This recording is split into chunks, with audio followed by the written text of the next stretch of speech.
Hello everyone, welcome to the GS Prakamya में आपका स्वागत है। हम लोग कर रहे हैं आरंभ सीरीज, जिसमें हमने 3 लेक्चर्स किए हैं।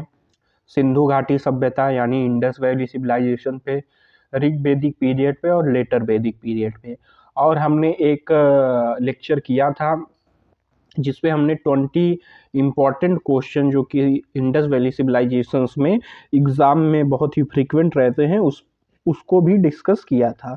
आज हम लोग अपना डे 4 में लेक्चर 4 कंटिन्यू करेंगे आरंभ सीरीज का, जिसमें हम लोग महाजनपद पीरियड के बारे में पढ़ेंगे। तो आपको बता दें कि महाजनपद पीरियड का जो टाइम स्पैन है वो 600 बीसी से लेके 325 बीसी तक है। बिफोर क्राइस्ट होता है। बीसी का मतलब ईसा मसीह के जन्म के पहले। अब 16 महाजनपद उस समय थे। मॉडर्न एरिया में उनकी भी बात करेंगे और उस समय उनको किस नाम से जाना जाता था इसकी भी बात करेंगे। तो पहला आइए स्टार्ट करते। पहला जनपद था अंग, मतलब वो एरियाज बिहार का जो मुंगेर और भागलपुर का एरिया था, वह एरिया उस समय कहलाता था अंग महाजनपद, जिसकी कैपिटल थी चंपा। मगध महाजनपद था, जिसे पटना, गया और नालंदा के जो डिस्ट्रिक्ट्स हैं वो कंप्राइज करके बनाते थे उस समय के मगध जनपद को। और इसकी कैपिटल थी, समय समय से चेंज हुई। लास्ट में इसकी कैपिटल थी पाटलिपुत्र, उससे पहले राजगीर थी, फिर वैशाली भी हुई। तो ये अलग अलग राजा के समय में अलग अलग कैपिटल हुई मगध साम्राज्य की या मगध महाजनपद की। फिर उसके बाद आता है वज्जी। मुजफ्फरपुर और वैशाली, विदेह, मिथिला और वैशाली इन बिहार, ये सब एरिया को कंप्राइज करके जो किंगडम बना उसको कहते हैं वज्जी। फिर अगला जो किंगडम है वो है मावा। मावा हमारा डिस्ट्रिक्ट मला जो महाजनपद था वो देवरिया डिस्ट्रिक्ट, बस्ती, गोरखपुर, कुशीनगर, मतलब कुशीनगर जिसको कहते हैं आज के समय में, पावा, सिद्धार्थनगर इन यूपी। तो ये सब एरियाज को कंप्राइज करके क्या है कि बना था आपका मल्ला महाजनपद। और कुशीनगर और पावा इसकी क्या थी, कैपिटल थी। उसी तरीके से वज्जी की कैपिटल विदेह, मिथिला और वैशाली थी, ये 3 कैपिटल थी। फिर आता है Kashi, district of Varanasi in UP के नाम से हम लोग काशी जानते थे, और इसकी जो कैपिटल थी वाराणसी ही थी। फिर कोसला महाजनपद आया, जो फैजाबाद मतलब अयोध्या वगैरह का साइड है, गोंडा, बहराइच, ये सब वह मिलाकर बनाता था महाजनपद कोसला। फिर इसकी कैपिटल साकेत, कौशल साकेत, महेश शाहूत, नॉर्थ कौशल श्रावस्ती और अयोध्या इसकी कैपिटल सिटीज़ थीं। फिर अगला जो महाजनपद आता है वत्स। इलाहाबाद का जो डिस्ट्रिक्ट था और मिर्ज़ापुर के एरियाज़ में, इसको मिला के वत्स जो है महाजनपद बनता है, और इसको कौशाम्बी इसकी कैपिटल सिटी थी। फिर अगला जो आपका महाजनपद है वो छेदी महाजनपद है, जो कि बुंदेलखंड की एरियाज में, जो हमारा वेस्टर्न यूपी का एरिया था वहाँ पर लाई करता था, और इसकी जो कैपिटल थी वो थी शक्तिमती या सोतीवती, ये दोनों कैपिटल थी उसकी। फिर कुरु हरियाणा और दिल्ली के एरियाज को कंप्राइज करके बना था कुरु महाजनपद। इसकी कैपिटल थी इंद्रप्रस्थ, जिसको आज के समय में हम लोग दिल्ली के नाम से जानते हैं। फिर पांचाल मतलब ओल्ड दिल्ली जो है।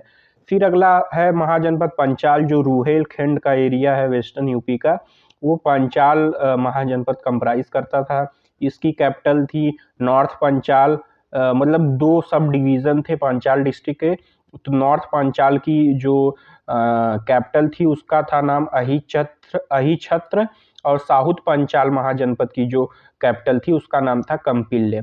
फिर उसी तरीके से सूरसेना महाजनपद, ब्रजमंडल जिसको आज से हम जानते हैं, मतलब बरसाना वगैरह या ब्रज जो मथुरा में है, तो इसकी जो कैपिटल थी वो मथुरा थी। फिर मत्स्य आता है। मत्स्य महाजनपद अलवर, भरतपुर और जयपुर राजस्थान की एरियाज में था। इसकी कैपिटल थी विराटनगर। फिर अगला जो महाजनपद आता है वो अवंती था, मालवा का रीजन, मतलब आपके नॉर्थ, और इसमें भी 2 थे। तो नॉर्थ अवंती जो था महाजनपद, उसकी जो कैपिटल थी वो उज्जैनी थी, और साउथ अवंती की जो कैपिटल थी वो महिष्मती थी। ध्यान देने वाली बात है, अगर आपसे पूछे कि what is the capital of north Avanti Mahajanapada, तो आप बताएंगे उज्जैनी। अगर पूछे कि साउथ अवंती महाजनपद की कैपिटल क्या थी, तो महिष्मती।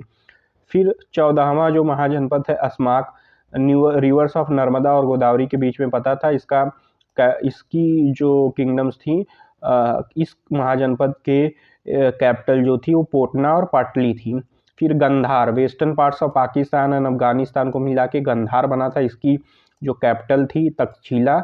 आज के समय में ये जो है आपके तक्षशिला पाकिस्तान में। और पुष्कलावती, ये जो कैपिटल थी वो गंधार की थी। फिर अगला जो है कम्बोज, हजारा डिस्ट्रिक्ट्स ऑफ पाकिस्तान आज के समय में ये वहीं पर लाई करता है। ये 16वां महाजनपद था और इसकी कैपिटल थी राजापुर हटाका। तो आप देखिए कि कैसे जो है महाजनपद पीरियड में बड़े बड़े जो साम्राज्य थे उनका उदय हुआ और एक कैपिटल सिटी के रूप में वो वहीं पर अपना एडमिनिस्ट्रेटिव मशीनरी चला के वहीं से पूरे अपने महाजनपद को, पूरे अपने किंगडम को रूल करते थे। फिर बुद्धिस्ट लिटरेचर क्या कहती है महाजनपद पीरियड के बारे में, उसको भी देखिए। बुद्धिस्ट लिटरेचर में एक है अंगुत्तर निकाय, महावस्तु ने इसको लिखा है। एंड जैन की लिटरेचर है भगवती शुत्त, इसमें हमको 16 महाजनपद के बारे में पता चलता है। फिर there are 2 types of states बताया गया है, मोनार्कियल एंड नॉन मोनार्कियल। मतलब जो ये महाजनपद थे उसमें भी 2 प्रकार के महाजनपद थे, एक जहाँ पर राजशाही चलती थी, एक जहाँ पर राजशाही नहीं चलती थी।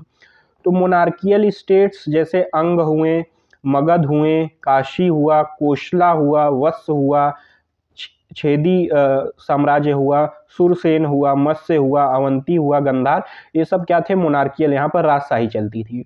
और कुछ रिपब्लिकन स्टेट्स थे, मतलब जहाँ पर गण राज्य था महाजनपद में।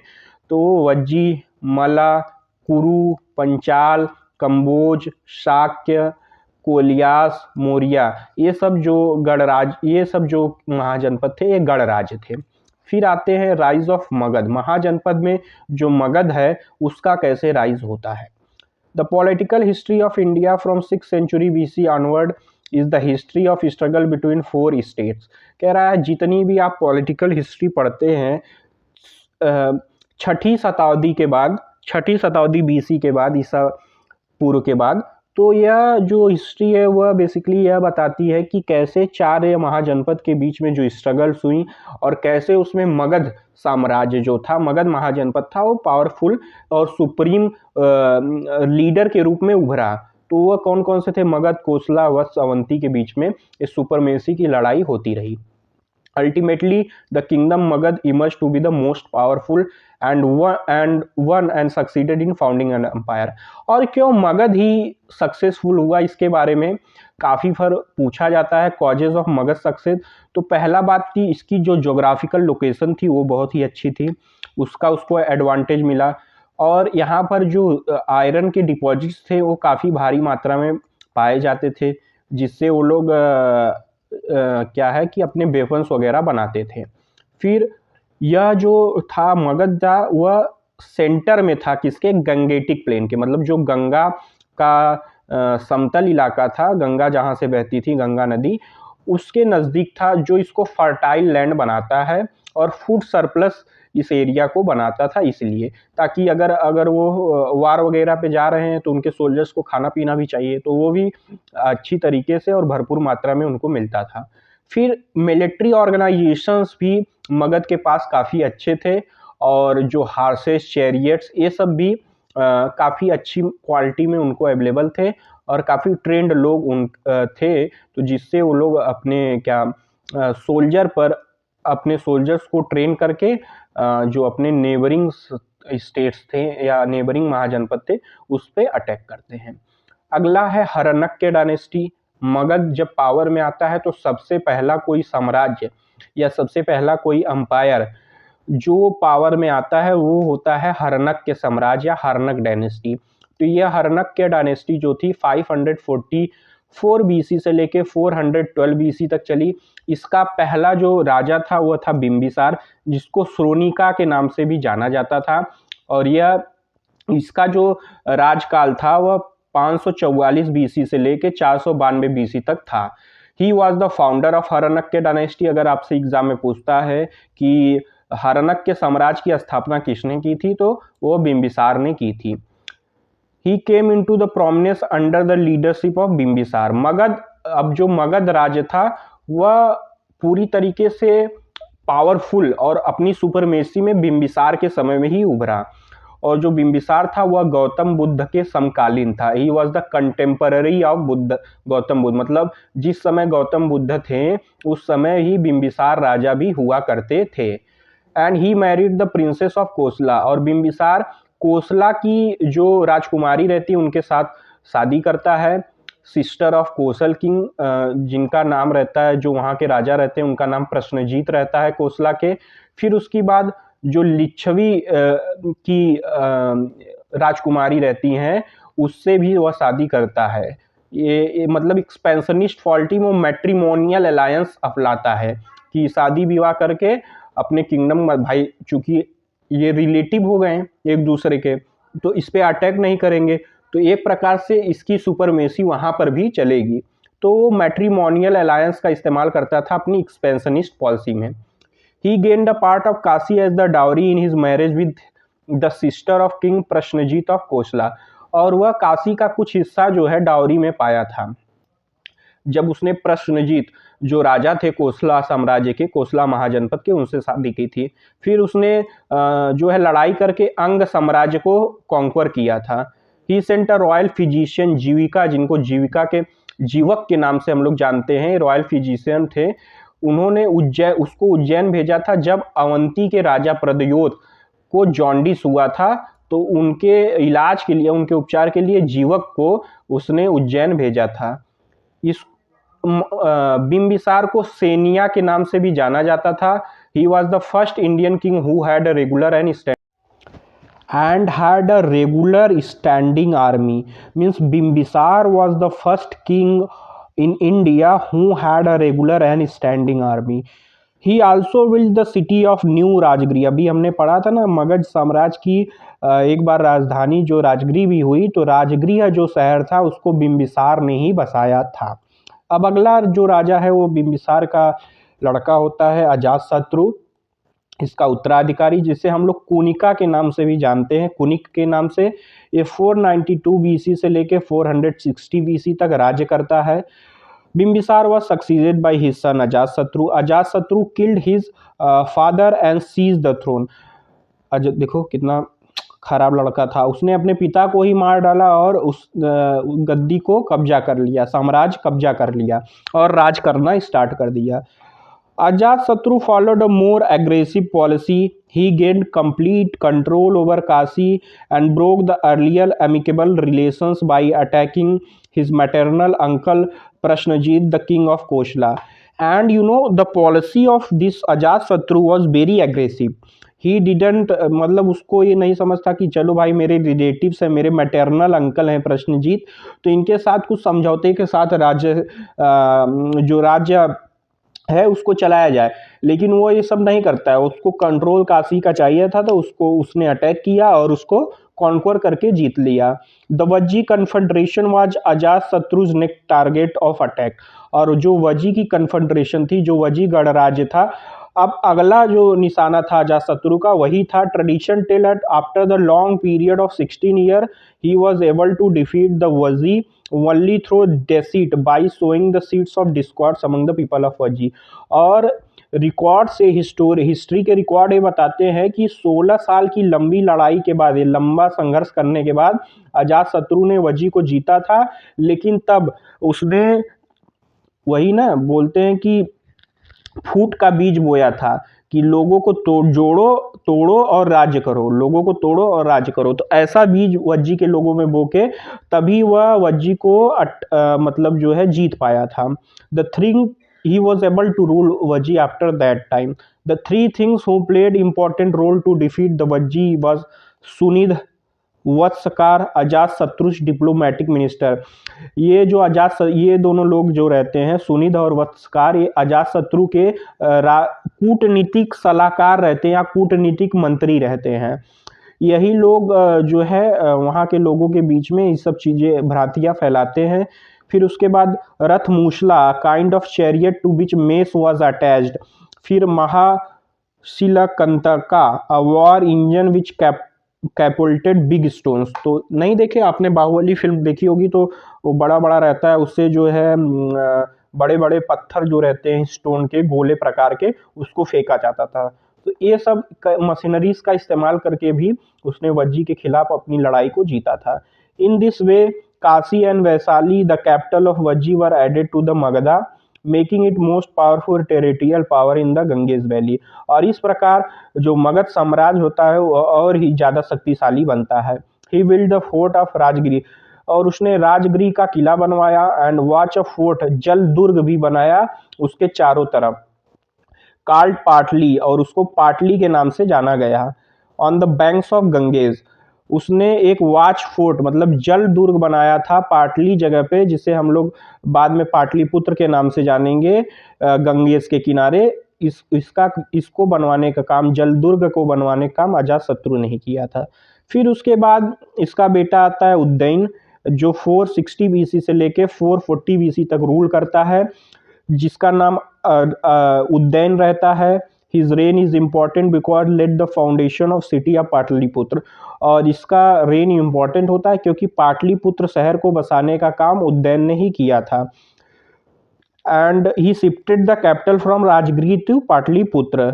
Ujjain was succeeded by Aniruddha, Munda, Naga Dasak respectively, who all were weak and parasites. फिर उसके बाद जितने भी राजा हुए वो उतने मजबूत नहीं हुए, सब कमजोर थे। और पैरासाइट्स मतलब आप कह सकते हैं कि दूसरे के भरोसे राज करते थे, मतलब नहीं होता है ना कि उनके बल पर मत कूदो, तो उसी प्रकार से लोग राज करते थे। फिर अगली जो डायनेस्टी आती है शिशुंग डायनेस्टी, 412 बीसी से लेके 344 बीसी तक इसका टाइम स्पेन रहता है। नागा जो दस्क रहते हैं उसका अनवर्दी टू रूल, तो इसलिए जो मिनिस्टर रहता है नागा दस्क, ये जो है आपके हरनक के डायनेस्टी के राजा रहते हैं, इसका जो मिनिस्टर रहता है शिशुंग, वह ये अनेबल्ड रूल करने में असमर्थ रहते हैं, तो उसको राजा बनाया जाता है। तो उसने शिशुंग डायनेस्टी की जो है शुरुआत की थी। The most achievement of Shishunaga was the destruction of the Pradyota dynasty of Avanti, और शिशुंगा का सबसे बड़ा अचीवमेंट यह था कि उसने प्रदयोत डायनेस्टी जो थी अवंती की, उसको डिस्ट्रॉय किया था। He brought to an end 100-year-old rivalry between Magad and Avanti. From then, Avanti became a part of Magad rule. फिर शिशुंगा अपने बेटे काल अशोक काकावर्ण, जिसके नाम से भी जानते हैं, उसके द्वारा सक्सीड किया गया। काल अशोक के समय में ही बुद्धिस्ट जो सेकेंड बुद्धिस्ट काउंसिल वैशाली में हुई थी, वह काल अशोक के समय ही हुई थी। और इसको किसने जो है चेयर्ड किया था, ये काफ़ी बार एग्जाम में पूछा जाता है, उसको आप कमेंट कीजिएगा कि जो सेकेंड बुद्धिक काउंसिल काल अशोक के समय में हुई थी, उसको चेयर किसने किया था, मतलब उसकी अध्यक्षता किसने की थी। अब अगला जो आती है Nanda dynasty. The Shishunaga dynasty was overthrown by Mahapadmananda.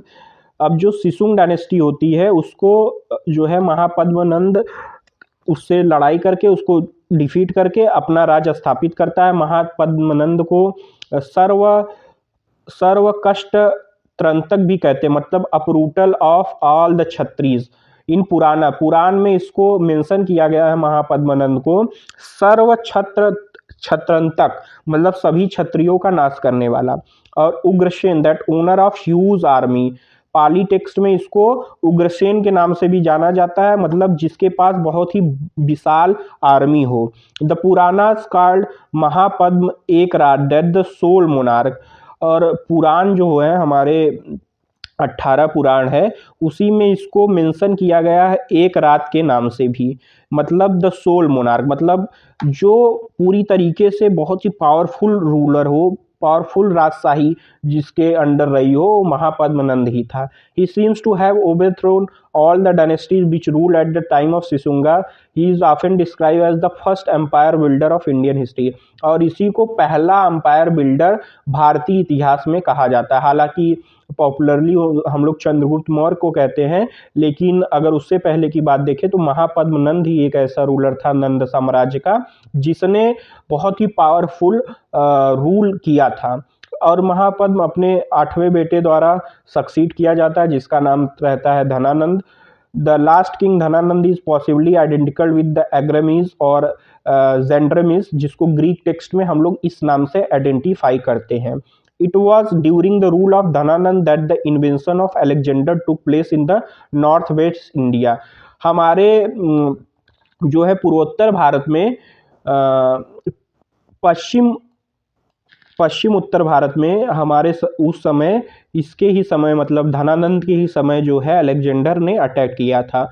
According to Greek writer Curtius, Dhanananda commanded a huge army, जिसके पास 20,000 कैवलरी थी, 2 लाख इन्फेंट्री थी, 2,000 चैरियट्स थे, 3,000 एलिफेंट्स थी। It was might of Dhanananda that terrorised Alexander and stopped his march to Gangetic Valley.